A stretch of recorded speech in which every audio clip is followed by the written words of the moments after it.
My name is David Hartley, and for the past 15 years, I've dedicated my life to investigating photographs that refuse to stay silent. As a historical photo analyst specializing in anomalous imagery, I've examined thousands of pictures that contain mysteries hidden in plain sight. I've studied Civil War portraits where soldiers appear twice in the same frame, analyzed Victorian family photos with unexplained figures lurking in doorways, and investigated Depression-era images that seem to move when you're not looking directly at them. But nothing in my extensive career prepared me for what I discovered in a simple kindergarten photograph from 1914. The human eye processes millions of pieces of visual information every second, yet sometimes the most important details are the ones we overlook. In historical photography, these overlooked elements often hold the keys to understanding events that shaped entire communities. When we examine old photographs, we're not just looking at frozen moments in time. We're peering through windows into worlds that existed long before us. Worlds that sometimes contain secrets their original viewers never intended to preserve. This particular case began last autumn when I received a call from the Milbrook Historical Society in upstate New York. The curator, Margaret Chen, had been digitizing their archive of early 20th century photographs when she stumbled upon something that made her question everything she thought she knew about documentation and memory. The photograph in question was part of the Riverside Elementary School collection, donated by the estate of former principal Eleanor Whitman, who had served the school for over 40 years before her retirement in 1962. The image itself appeared unremarkable at first glance. 23 kindergarten children arranged in 3 neat rows on the front steps of their schoolhouse, their teacher, Miss Adelaide Morrison, standing proudly beside them. The date inscribed on the back reads September 15th, 1914, just weeks after the outbreak of the Great War in Europe. Though America wouldn't enter that conflict for another 3 years, the children wore the typical attire of the era. Boys in knickers and suspenders, girls in long dresses with high collars, everyone looking serious and composed in the way people did when cameras required long exposures and movement meant blurred photographs. What made Margaret pause wasn't anything obviously supernatural or unexplained. Instead, it was a nagging feeling that something was wrong with the composition. She had been working with historical photographs for over 2 decades, and her trained eye could spot inconsistencies that others might miss. The lighting seemed uniform across all the subjects, the shadows fell in predictable patterns, and the children's expressions ranged from solemn to slightly curious, exactly what you'd expect from a formal school photograph of that period. But when Margaret began researching the identities of the children in the photograph, cross-referencing them with enrollment records, family histories, and local census data, she discovered something that challenged everything she understood about historical documentation. According to her meticulous research, only 22 children had been enrolled in Miss Morrison's kindergarten class that September. 22 children, not 23. She counted again, carefully examining each face, each small figure arranged on those weathered school steps. 23 children stared back at her from across more than a century of time. One child too many, with no record of their existence anywhere in the extensive archives of Riverside Elementary School. When Margaret called me, her voice carried the weight of someone who had spent years building a career on facts and documentation, only to encounter something that defied rational explanation. She had already consulted with other historians, spoken to genealogists familiar with local families, and even reached out to descendants of the children who could be identified. No one could account for the 23rd child. I arrived in Milbrook on a gray October morning, the kind of day where autumn mist clings to everything and makes the world feel suspended between seasons. The Milbrook Historical Society occupied a converted Victorian mansion on the town's main street, its rooms filled with the carefully preserved artifacts of a community that had watched America transform from a rural, agricultural nation into an industrial powerhouse. Margaret met me at the entrance, her silver hair pulled back in a practical bun, her eyes sharp behind wire-rimmed glasses that had probably seen decades of close archival work. She led me through rooms lined with display cases containing everything from Native American arrowheads to World War II ration books, finally stopping at a climate-controlled archive room where the most delicate materials were stored. The photograph lay on an examination table, protected by archival sleeves and illuminated by professional-grade lighting that revealed every detail with startling clarity. I put on cotton gloves and leaned in for my first direct look at the image that had prompted Margaret's call. My initial impression confirmed what she had told me over the phone. This was, by all appearances, a perfectly normal school photograph from 1914. The composition was standard for the period. The quality was good despite the limitations of early 20th century photography equipment, and the subjects appeared natural and unposed beyond the formal arrangement required for group pictures. I began with what I call the systematic approach, examining every element of the photograph methodically. The building itself was clearly Riverside Elementary, a two-story brick structure with the kind of solid, institutional architecture favored for schools in that era. The steps where the children sat showed the wear patterns you'd expect from decades of young feet running up and down them. The trees visible in the background were consistent with the native species of upstate New York, their leaves showing the early changes that marked the beginning of autumn. Miss Morrison stood at the left side of the group, her posture erect and professional, her dark dress and carefully styled hair marking her as a woman of education and respectability. Her expression was kind but serious, conveying the authority necessary to manage a classroom full of 5- and 6-year-olds in an era when discipline was considered as important as learning letters and numbers. The children themselves represented a cross-section of Milbrook's population in 1914. Some were clearly from prosperous families, their clothing well-tailored and their shoes polished to a shine.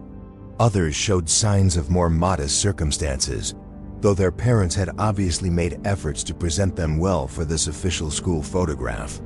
Their faces reflected the serious demeanor expected of children being photographed, though a few showed hints of suppressed smiles or barely contained energy. I spent the first hour simply observing, letting my eyes move naturally across the image, looking for anything that felt out of place or inconsistent. This is often how anomalies reveal themselves, not through systematic analysis, but through the subconscious recognition of patterns that don't quite fit. That's when I noticed the child. Third row, second from the right. A little girl with dark hair arranged in neat braids, wearing a white dress with small buttons running up the front. Her pose was identical to the other children, hands folded in her lap, feet positioned properly, head tilted at the same slight angle that suggested the photographer had given specific instructions about how to sit for the picture.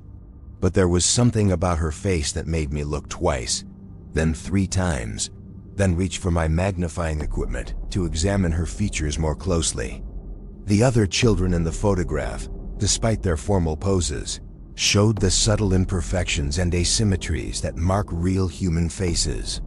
A slightly crooked smile here, an uneven eyeline there, the natural variations in skin tone and shadow that give faces their individual character and life.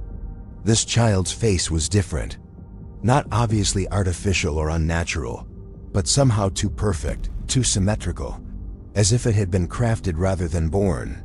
Her eyes stared directly at the camera with an intensity that seemed inappropriate for a 5-year-old, and her expression held a quality I could only describe as ancient, as if she possessed knowledge far beyond her apparent years. I adjusted the lighting and magnification, studying her features with the same attention to detail I'd learned to apply to questioned documents and potentially forged historical artifacts. What I discovered made me step back from the examination table and reconsider everything I thought I knew about this seemingly innocent school photograph. The child's face showed none of the subtle imperfections that marked the others as real, living people captured at a specific moment in time. But more disturbing than its perfection was the way it seemed to shift slightly when viewed through different lenses or under varying light conditions. Not obviously or dramatically, but with the kind of subtle movement that makes you question whether you're seeing what you think you're seeing. I documented everything with high-resolution digital photography, capturing the image from multiple angles and under different lighting conditions. Each photograph revealed new details that deepened the mystery rather than solving it. The child's clothing matched the period perfectly, showing the same wear patterns and fabric textures as the other children's attire. Her hair reflected light in a natural way, and even her hands showed the proper proportions and positioning you'd expect from a real child posing for a photograph. Yet something fundamental was wrong with her presence in that image. Something that went beyond simple photographic anomalies or tricks of light and shadow. Margaret had prepared copies of the enrollment records, attendance sheets, and family history she'd compiled during her research. We spread these documents across a nearby table, creating a comprehensive picture of Miss Morrison's 1914 kindergarten class. Every child in the photograph could be identified and matched to these historical records. Every child except one. Sarah Whitman, daughter of the local blacksmith. Thomas Chun, whose grandfather had immigrated from China to work on the railroad. Mary O'Sullivan, from the Irish family that ran the town's general store. The list went on, 22 names matching 22 faces, leaving one child who existed in the photograph, but nowhere in the historical record. As the afternoon wore on, I found myself returning again and again to that mysterious 23rd face, each examination revealing new details that deepened rather than resolved the puzzle. The child appeared to be looking not just at the camera, but somehow beyond it, as if she could see through the lens to observe the photographer, and perhaps even the viewers who would study this image more than a century later. The temperature in the archive room seemed to drop as I continued my examination. I had worked with thousands of historical photographs, but none had ever affected me quite like this. There was something about the child's gaze that felt almost predatory, as if she was studying me as intently as I was studying her. I decided to approach the mystery from a different angle. Instead of focusing solely on the anomalous child, I began examining the technical aspects of the photograph itself. Early 20th century photography was a complex process involving glass plate negatives, carefully mixed chemical solutions, and exposure times that required subjects to remain perfectly still for several seconds. Any movement during exposure would result in visible blurring or ghosting effects. Using a high-powered microscope, I examined the grain structure of the photographic emulsion around each figure. Authentic photographs from this period showed consistent grain patterns throughout the image, while manipulated or composite images often revealed inconsistencies where different elements had been combined. What I found defied explanation. The grain structure around the mysterious child was identical to that surrounding all the other subjects. There were no signs of double exposure, no evidence of photographic manipulation. No indication that this figure had been added to the image after the fact. By every technical measure I could apply, this child had been present when the photograph was taken, standing among her classmates on that September morning in 1914. But according to every historical record Margaret had uncovered, she had never existed. I spent the next several hours creating detailed measurements and comparisons. The lighting on the mysterious child matched that on all the other subjects, with shadows falling at precisely the angles you'd expect given the position of the sun, and the time of day indicated by other environmental factors in the image. Her clothing showed the same photographic characteristics as the fabric worn by the other children, with identical reflectance properties and texture details. Even more puzzling was the way the other children in the photograph related to her presence. In group photos, people naturally adjust their positioning based on those around them, creating subtle but measurable relationships in posture, eye direction, and spatial awareness.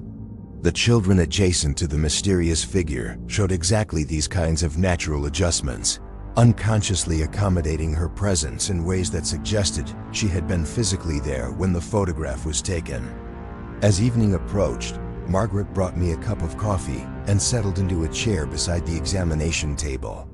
The autumn darkness pressed against the windows of the archive room, and the historical artifacts around us seemed to take on new significance in the dimmed lighting. "I've been thinking about this all day," she said, her voice carrying the weight of someone who had spent her career dealing with facts and evidence. "What if we're approaching this backwards?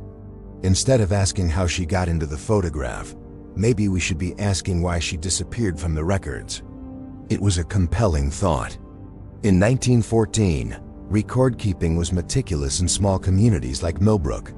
School enrollment, birth certificates, census records, church registries, all of these documents served as overlapping systems for tracking the lives of community members.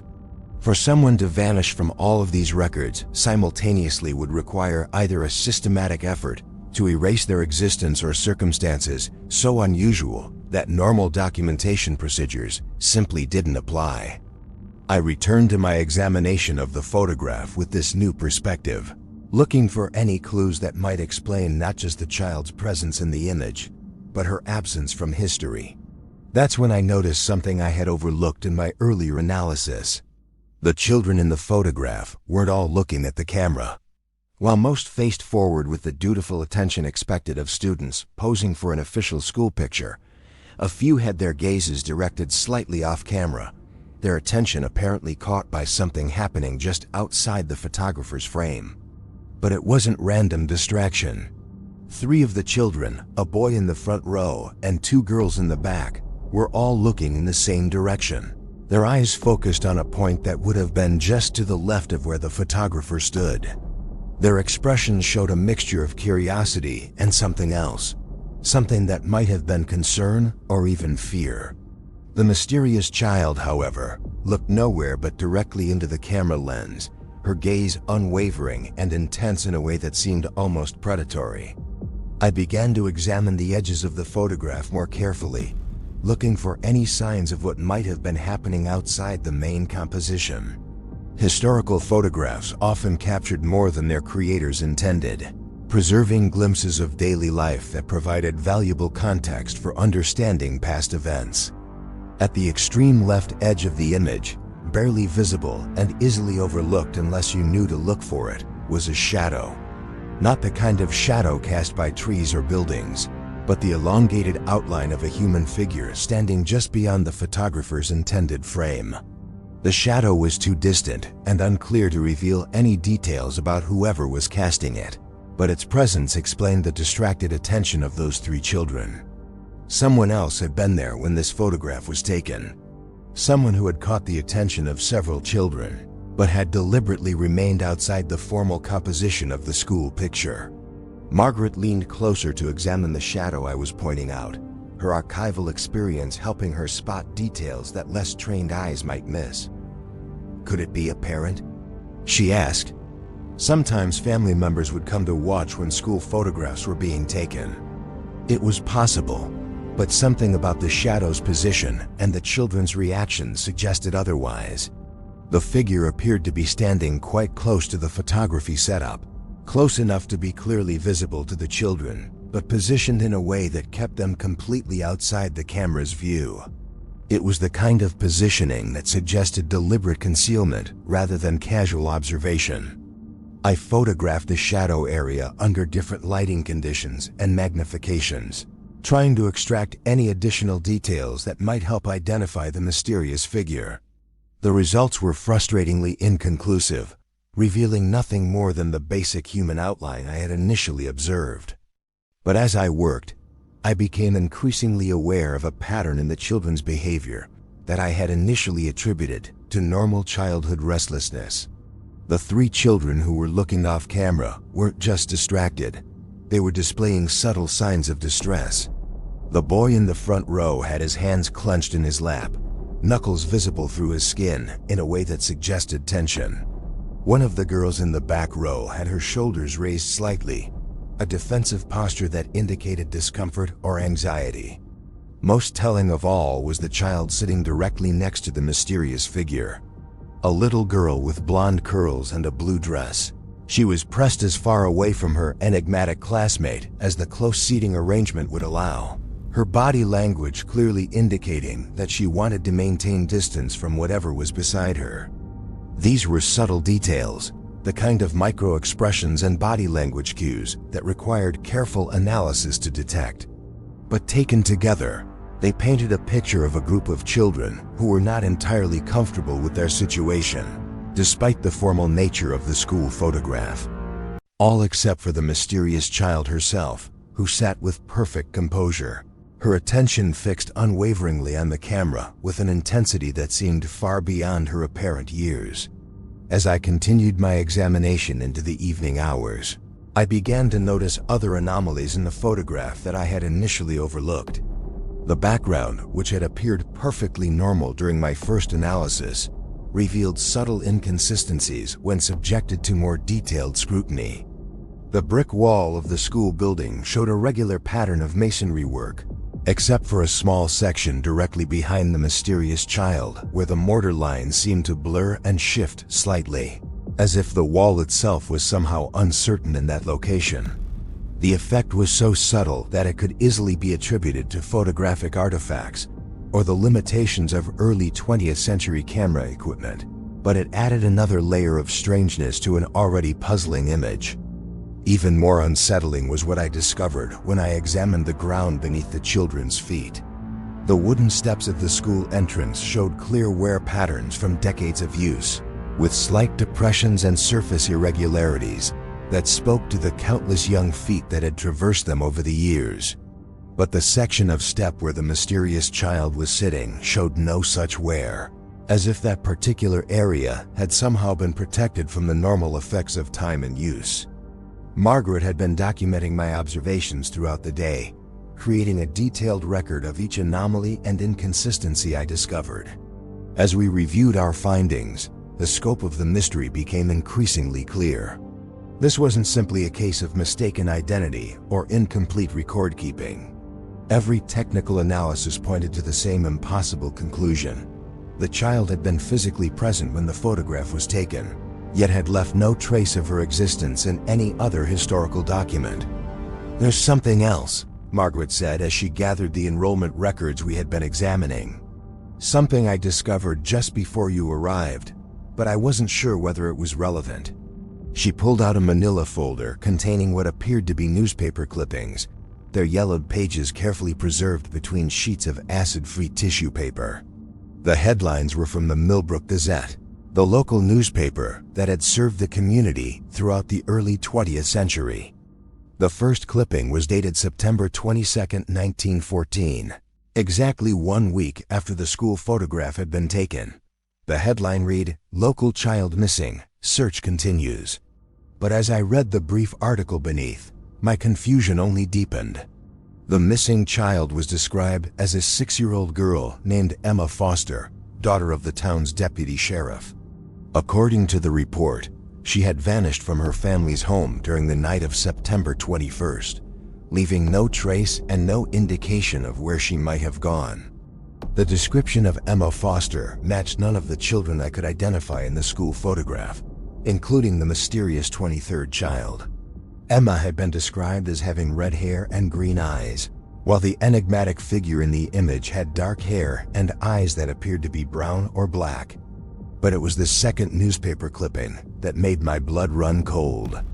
The second clipping was dated October 3, 1914, just over 2 weeks after the school photograph. The headline read, "Second child vanishes, town gripped by fear." This time, the missing child was 7-year-old Henry Morrison, son of Miss Adelaide Morrison herself, the very teacher standing beside her students in that photograph. According to the article, Henry had been playing in the schoolyard after classes when he simply disappeared. One moment he was there, the next he was gone, as if he had never existed at all. The newspaper described how search parties had combed the surrounding woods and fields, how neighbors had checked every barn and cellar in the area, but found no trace of the boy. What made this disappearance even more chilling was a detail buried in the final paragraph of the article. Several witnesses reported seeing Henry talking to someone just before he vanished, but when questioned, they couldn't describe who it had been. The descriptions were maddeningly vague. as if their memories had been somehow clouded or erased. Margaret spread out additional clippings across the table, each one documenting another disappearance from Milbrook during the autumn of 1914. By November, 5 children had vanished without explanation, all between the ages of 5 and 8, all last seen in the vicinity of Riverside Elementary School. The pattern was deeply unsettling. Each child had been reported missing within days of being seen talking to or playing with someone that witnesses could never quite describe. Parents spoke of finding their children whispering to empty spaces, having conversations with invisible playmates who seemed remarkably real to the children themselves. But it was the final newspaper clipping that revealed the true horror of what had happened in Milbrook that autumn. Dated December 15, 1914, the headline read, "Missing Children Found. Town Mourns Tragic Discovery." The article described how a hunter had discovered the remains of all 5 missing children in a remote section of the woods outside town. They had been arranged in a perfect circle, their bodies showing no signs of violence or struggle, as if they had simply laid down to sleep and never awakened. The coroner's report, quoted in the newspaper, could find no cause of death for any of the children. Most disturbing of all was the final detail mentioned in the article. At the center of the circle formed by the children's bodies, investigators had found a small pile of personal belongings. Hair ribbons, toy soldiers, marbles, and other treasured possessions that the children had carried with them when they disappeared. But there was one item that didn't belong to any of the missing children, something that had apparently been left behind by whoever or whatever had led them to that remote clearing. It was a small white dress, sized for a child of about 6 years old, with tiny buttons running up the front. The same dress worn by the mysterious 23rd child in the school photograph. I sat back from the examination table, my mind struggling to process the implications of what we had discovered. The timeline was impossible to ignore. The school photograph had been taken on September 15th. Emma Foster had disappeared on September 21st. Henry Morrison had vanished on October 3rd. 3 more children had gone missing throughout October and November, and all had been found dead in December, arranged around a dress that matched the one worn by a child who appeared in the photograph, but existed in no other record. Margaret's face had gone pale as we worked through the newspaper clippings together. As a historian, she was accustomed to uncovering tragic stories from the past, but this went beyond simple historical documentation. We were looking at evidence of something that challenged every rational explanation. "There's more," she said quietly, reaching for another folder. "I found these when I was researching the families of the identified children in the photograph." The new documents were death certificates and obituary notices, all dating from the winter of 1914 and the spring of 1915. What I read made my hands tremble as I held the yellowed papers. Of the 22 children who could be positively identified in the school photograph, 18 had died before the end of the school year. Some from influenza, others from accidents, a few from illnesses that the primitive medical knowledge of 1914 couldn't properly diagnose or treat. The mortality rate was far beyond what would be expected in a normal population, even accounting for the medical limitations of the era. But it was the manner of their deaths that revealed the true pattern. According to the obituary notices and family accounts preserved in the Historical Society's archives, each of the children had spoken repeatedly about a new friend in the weeks before their death. A friend they had met at school, someone who understood them better than anyone else ever had. Their parents had initially been pleased that their children had found such a close companion. In small towns like Milbrook, childhood friendships were treasured, and the parents had been happy to hear their children talking excitedly about their new playmate. But as the weeks passed, the parents began to notice troubling changes in their children's behavior. The boys and girls became withdrawn from their families, spending more and more time talking to themselves, or rather, talking to someone who wasn't there. They would set extra places at the dinner table for their invisible friend, insist on leaving windows open at night so their companion could visit, and refused to go anywhere without first asking permission from someone only they could see. The children's descriptions of their friend were remarkably consistent across all the families. A little girl with dark hair and knowing eyes, someone who had been at school longer than anyone could remember, someone who understood what it was like to be different, to be special, to be chosen for something greater than the ordinary world could offer. The parents had tried to discourage these fantasies, but their children had become increasingly resistant to any attempts to separate them from their mysterious friend. Some families had even consulted with the local minister, concerned that their children were exhibiting signs of spiritual disturbance or demonic influence. But before any intervention could be attempted, the children had begun dying. One by one, they had simply closed their eyes and never opened them again, their final words invariably being messages for their invisible friend, promises that they would wait for her wherever they were going. Only 4 children from Miss Morrison's 1914 kindergarten class had survived to see 1915, 4 out of 22, a survival rate that defied every statistical expectation and medical understanding of childhood mortality in that era. I found myself staring at the school photograph with new eyes, seeing not just a formal documentation of an academic year, but a roster of the condemned. 23 children had posed for that picture on a September morning in 1914. Within months, 19 of them would be dead, victims of something that had entered their lives disguised as friendship and companionship. The mysterious 23rd child sat among them with perfect composure, her ancient eyes staring directly into the camera with the satisfaction of a predator who had already selected her prey. Margaret had been documenting everything, creating a comprehensive file that would serve as a record of our investigation. But as the evening wore on, I found myself questioning whether some discoveries were meant to be preserved or buried. The story we had uncovered was beyond tragic. It was a glimpse into something that challenged fundamental assumptions about reality, mortality, and the nature of evil itself. What do we do with this? Margaret asked, gesturing to the accumulated evidence spread across the archive room. How do we even begin to explain what we found? I didn't have an answer. In my 15 years of investigating anomalous photography, I had encountered many mysteries, but most had eventually yielded to rational explanation. This case was different. Every piece of evidence we had gathered pointed toward the same impossible conclusion. Something had used the form of a child to infiltrate that kindergarten class, to gain the trust and friendship of innocent children, and to lead them systematically toward death.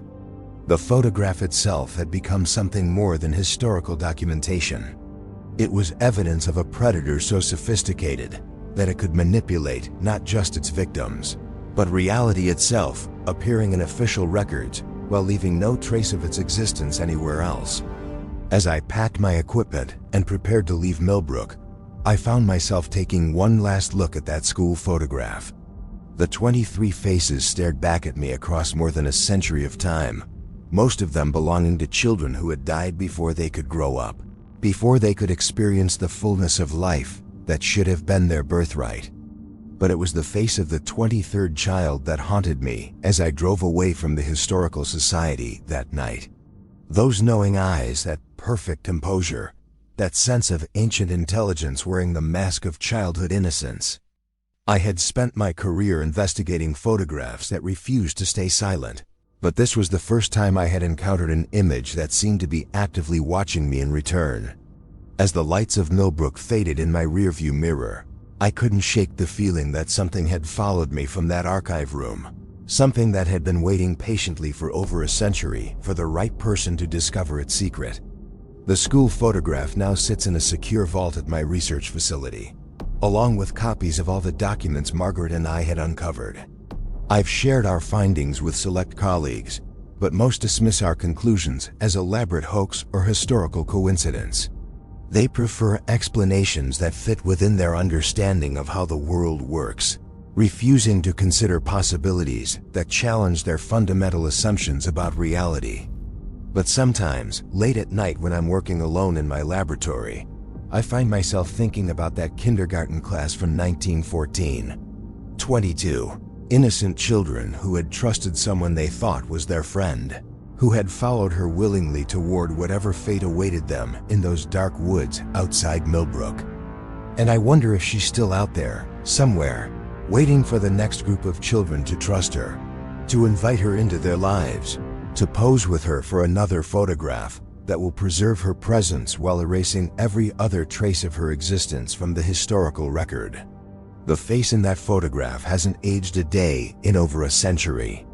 It stares out from that group of kindergarten children with the same ancient intelligence, the same predatory patience, the same perfect composure that had marked it as something other than human from the very beginning. Some mysteries are meant to be solved, but others are warnings, glimpses of dangers that exist just beyond the edge of our understanding. The kindergarten photograph from 1914 serves as both a testament to the innocent lives lost and a reminder that not everything that appears in our historical records belongs to the world we think we know. The investigation might have ended there, filed away as another unsolvable historical mystery. But 3 months after leaving Milbrook, I received a package that changed everything. No return address, postmarked from a small town in Vermont that I had never heard of. Inside was a manila envelope containing a single photograph and a handwritten note. The photograph was another school picture, this one dated 1923, taken at Pine Ridge Elementary in Woodstock, Vermont. 25 children arranged in the familiar 3 rows, their teacher standing beside them with the same professional pride that Miss Morrison had displayed 9 years earlier. The clothing styles had evolved slightly. The photographic quality was marginally better, but the essential composition remained unchanged from countless other school pictures of the era. But there, in the second row, 4th from the left, sat a child who made my blood freeze in recognition. The same dark hair arranged in neat braids. The same white dress with small buttons running up the front. The same perfect, symmetrical features that seemed crafted rather than born. And most unmistakably, the same ancient, knowing eyes that stared directly into the camera with predatory intelligence. She hadn't aged a day. The handwritten note was brief, written in shaky cursive that suggested an elderly author. Dr. Hartley, my grandmother, was in this class. She was one of only 3 children who survived the winter of 1923. Before she died last year, she made me promise to find someone who would understand what she had seen. She said to look for the man who studies pictures that won't stay quiet. I think she meant you. I immediately began researching Pine Ridge Elementary and the winter of 1923. What I discovered followed a pattern so precise it could have been orchestrated by the same malevolent intelligence that had stalked Milbrook 9 years earlier. The school photograph had been taken on October 2, 1923. By December of that year, 19 of the 25 children in that class had died from various causes. Influenza, accidents, mysterious fevers that claimed young lives with shocking efficiency. The local newspaper archives, which I accessed through digital databases, told the same story I had uncovered in Milbrook. Children speaking to invisible friends. Parents initially pleased, then concerned, then terrified as their sons and daughters withdrew from reality into conversations with someone only they could see. The same descriptions appeared in obituary after obituary. A little girl who understood them, who had been at the school longer than anyone could remember, who promised them adventures beyond the ordinary world. The surviving children from Pine Ridge Elementary had grown up to become deeply troubled adults. 2 had spent decades in psychiatric institutions, their minds shattered by childhood experiences no one else could understand or believe. The 3rd, the grandmother mentioned in the note, had lived a relatively normal life, but had spent her final years obsessed with warning people about something she called the friend who never grows old. I found myself standing at a crossroads that every investigator of the unexplained eventually faces. I could walk away, file this case alongside the other mysteries that resist rational explanation, and return to the safer realm of conventional historical photography. Or I could follow the trail deeper, knowing that each step would take me further from the comfortable certainties of academic research into territory where logic and reason might not apply. The decision was made for me when I discovered a third photograph. This one arrived by email, sent from an anonymous account that disappeared within hours of the message being delivered. The sender claimed to be a retired librarian from Massachusetts, who had been digitizing historical collections when she encountered something that reminded her of a story she had heard about my work with anomalous imagery. The photograph was from 1931, taken at Riverside Academy in Northampton, Massachusetts. The same three-row arrangement, the same formal poses, the same mixture of prosperous and modest children that characterized American elementary schools of the early 20th century. And there, unmistakably, was the same child who had appeared in both previous images. 16 years had passed since the Milbrook photograph. 8 years since Pine Ridge Elementary. The other children in each successive image showed the normal variations in age, height, and development you would expect from different school populations. But she remained exactly the same, frozen in time at approximately 6 years old, her features unchanged, her clothing identical, her expression holding the same ancient intelligence that seemed to see through centuries rather than moments. The pattern of deaths that followed the 1931 photograph was identical to the previous incidents. Children dying throughout the winter months, their final words invariably mentioning their special friend, their invisible companion who understood them better than anyone else ever could. By spring of 1932, 21 of the 28 children in that class photograph were dead.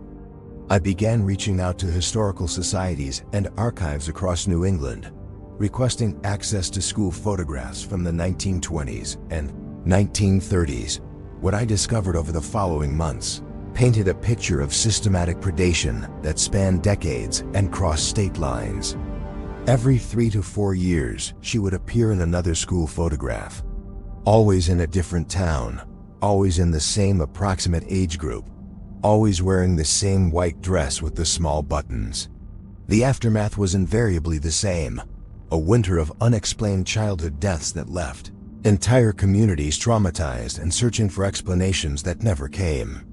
The most disturbing aspect of my research was the realization that this pattern had been ongoing for far longer than I had initially suspected. I found evidence of similar incidents dating back to the 1890s, though the photographic record from that earlier period was less complete and harder to verify. But the newspaper accounts were consistent. Mysterious childhood deaths, following the arrival of a new student who seemed to understand children better than anyone else. Local communities had developed various explanations for these recurring tragedies. Some blamed contaminated water supplies or undiagnosed diseases. Others pointed to the harsh winters and limited medical care available in rural areas during the early 20th century. A few communities had whispered about curses or supernatural influences, but these explanations were generally dismissed as superstition by educated observers. No one had connected the incidents across different towns and time periods because no one had been looking for the pattern. Each community dealt with its tragedy in isolation, unaware that similar events were occurring elsewhere with disturbing regularity. But the photographic evidence was undeniable. The same face appearing in school pictures across New England over a span of at least 40 years, never aging, never changing, always followed by the same pattern of childhood deaths that defied medical explanation.